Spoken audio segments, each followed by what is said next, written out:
చెప్పుడులు ఇక్కడ వినపడుతున్నాయి అంటే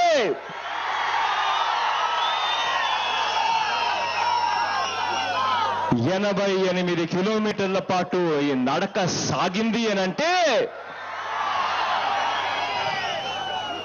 ఈ రాష్ట్ర ప్రభుత్వానికి ఆ కేంద్ర ప్రభుత్వానికి రెండింటికి కూడా ఈ ప్రాజెక్టు ఎక్కడ ఉన్నది అని చెప్పడమే కాకుండా ఈ ప్రాజెక్టు అవసరము ఎంత అని కూడా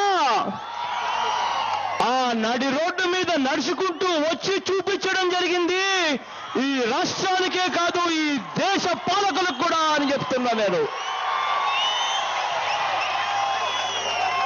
ఇవాళ నాతో పాటు అడుగులో అడుగు వేసిన ఇన్ని లక్షల పాదాలకు లక్షల హృదయాలకు ప్రతి అక్క ప్రతి చెల్లెమ్మకు ప్రతి సోదరుడికి ప్రతి స్నేహితుడికి ప్రతి అవ్వకు ప్రతి తాతకు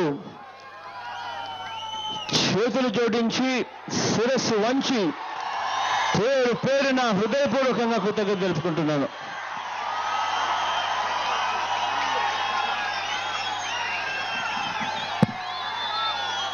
ఇవాళ ఎవరైనా ఈ పోలవరం ప్రాజెక్టు గురించి ఇది కేవలం 3-4 జిల్లాలకు సంబంధించిన ప్రాజెక్టే అని చెప్పి ఎవరైనా అనుకుంటే అంతకన్నా మూర్ఖులు ఎవరు ఉండరు అని చెప్పి నేను చెప్తున్నాను. ఇవాళ ఈ ప్రాజెక్టు కృష్ణానది మీద ఆ ట్రిబ్యునల్ మొన్న ఇచ్చిన తీర్పును చూసుకుంటే ఈ ప్రాజెక్టే రాకపోతే యావత్ ఆంధ్ర రాష్ట్రం మొత్తం ఎడారైపోతుంది అని చెప్తున్నాను నేను. ఈవేళ ఈ ప్రాజెక్టు నుంచి కుడి కాలువ ద్వారా కృష్ణానదికి నీళ్లు అందకపోతే బొమ్మగూడెం దగ్గర మళ్ళీ నాగార్జున సాగర్ టేల్పాండ్ దాకా కూడా నీళ్లు తీసుకొని పోలేకపోతే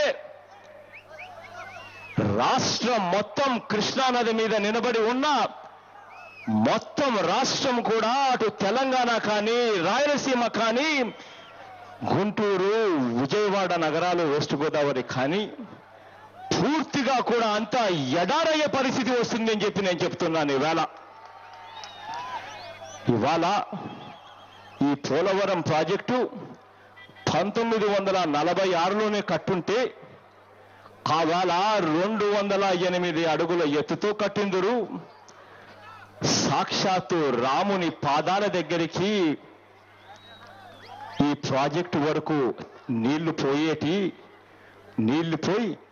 రామ పాదం అని చెప్పి ఆ ప్రాజెక్టును పిలిచేవారు. ఆవేళ కట్టిందంటే ఆ ప్రాజెక్టును కట్టిందంటే భద్రాచలం స్వామి సాక్షిగా కేవలం 125 కోట్ల రూపాయలతో ఆ ప్రాజెక్టు పూర్తయి ఉండేది.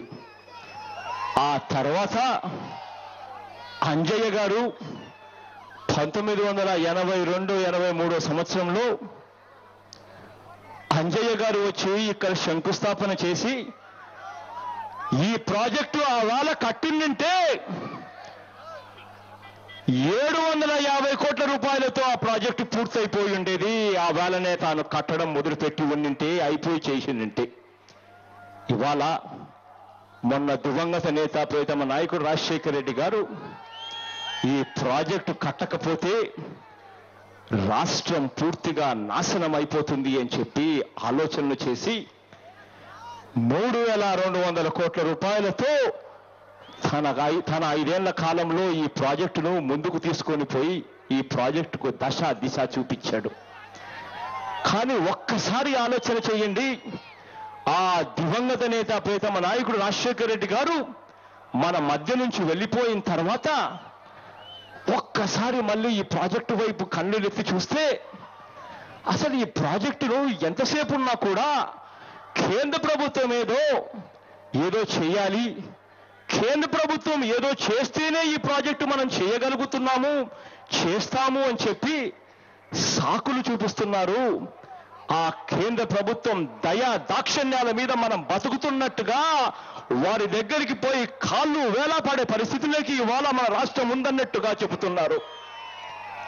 నేను అడుగుతున్నాను ఈ రాష్ట్ర ప్రభుత్వాన్ని, ఏమి ఆ కేంద్ర ప్రభుత్వం చేయకపోతే మీరు చెయ్యరా ఈ ప్రాజెక్టును అని చెప్పి నేను అడుగుతున్నాను. కేంద్రం నుంచి 32 మంది ఎంపీలను ఇక్కడి నుంచి పంపాము. ఈ 32 మంది ఎంపీలను ఎందుకు మనం కాంగ్రెస్ పార్టీకి ఓటేసి పంపించవలసిన అవసరం ఏముంది అని అడుగుతున్నా నేను. ఇంతమంది ఎంపీలను పంపినందుకు ఇన్నిసార్లు అడుక్కునే పరిస్థితిలోకి మేము పోవాల్సిన అవసరం మాకుందా అని అడుగుతున్నా నేను.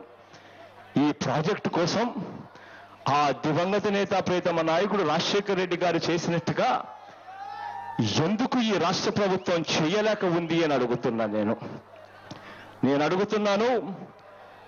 మంత్రులైతే ఎంపీలైతే 32 మంది మన దగ్గర నుంచే కావాలట. పదవుల దగ్గరకు వచ్చేసరికి రైల్వే మినిస్టర్ పదవి కోసం చూస్తే అదేదో ఎవరో మమతా బెనర్జీ గారికో లేకపోతే లాలూ ప్రసాద్ యాదవ్ గారికో మరొకరికో ఇచ్చి ఒకరైతే బీహార్కు తీసుకొని పోతారు రైల్వే బడ్జెట్ అంతా, మరొకరైతే వెస్ట్ బెంగాల్కు తీసుకొని పోతారు రైల్వే బడ్జెట్ అంతా. నేను అడుగుతున్నాను, ఎందుకు ఆ రైల్వే మినిస్ట్రీ పోర్ట్ఫోలియో మాకే ఎందుకు దక్కకూడదు అని చెప్పి నేను అడుగుతున్నాను.